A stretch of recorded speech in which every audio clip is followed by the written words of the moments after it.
Hi everyone, welcome to today's book discussion. So today we'll be discussing Dear Alaere by Onagoruwa Eriye.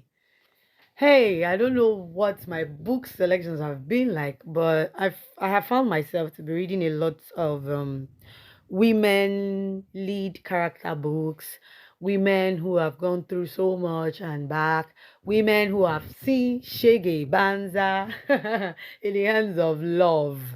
Anyway, so in Dear Alere, the author focuses on love, infertility, the writing culture, the diary writing culture, and above all, the corporate world and sexism. All this and more will be taken one after the other on this episode.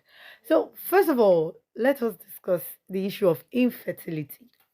Now, Alera is someone who has been married for 12 years and has not been lucky with having babies.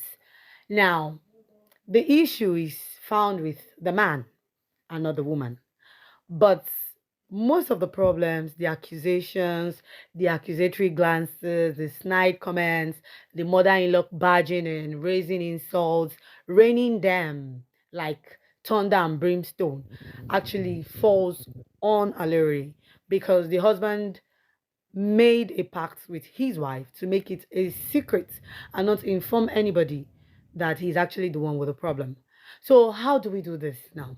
In a situation where someone is married and you know the man has a problem and you have decided to keep his secret to the point that he's even unable to tell his own family just so they could minimize the insults, minimize the snide remarks. For me, if it's up for conversation and discussion, just like it is now, I'm up for keeping your secrets because you're my husband, yes. But I think there are certain people who should be aware. Family, majorly. Your mother, your father, my mother, my father. So if there's anything to be done about it, they should know as well that we're working towards it, but now there is a problem. But in a situation where we've agreed, okay, we're not telling anybody, and you're not having my back, and you're there, everybody is saying whatever they want to say to me, I don't think that's a very fair one. And this is what the author actually focused on. The lead character actually had to contain a lot of snide remarks, insults, and a lot of dehumanization on the account that she could not have children. Whereas reverse was the case. The husband is actually the one with the problem. I really, really pray for everyone who is looking out for having or to having a child of their own.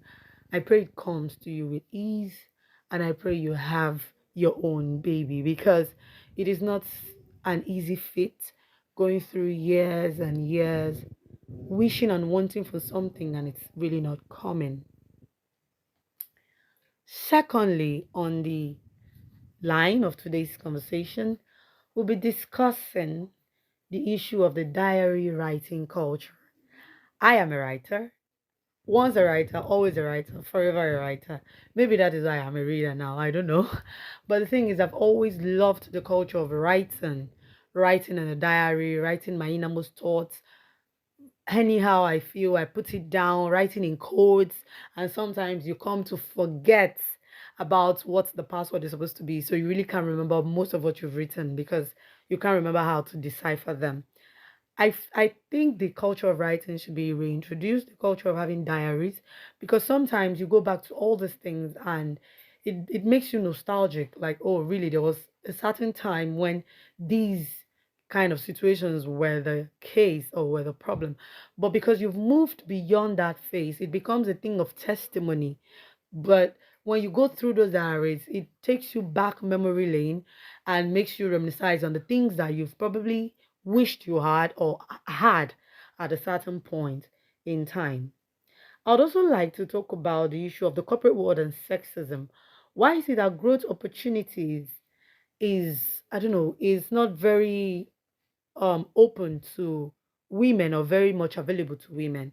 This was one of the issues that is paramount in our society as of now, and and also was currently discussed in the book by the author, the issue of sexism within the corporate world. The lead character is found to have the experience, have the culture, to have been there all through the line, the ladder, and still it was difficult for her to get promoted. It was difficult for her to get a job. It was really hard for her to get a job. It was really hard for her to move up the corporate ladder. Everywhere she went, it was always the case of, oh, she's a woman, oh, she's a woman. And in this vein, I also like to discuss the issue of age limitations.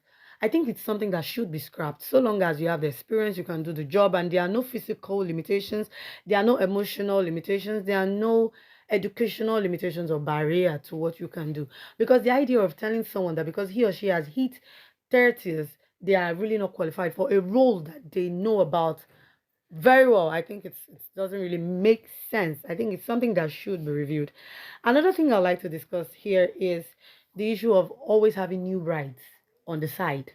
Once something pops up in a marriage, there's always the idea of bringing in a new person. You're not even seeking for the problem with the old one. You're bringing a new one. And what if the new one comes in, and it's also a continuation of what used to be? So I think the idea of communication is very, very paramount.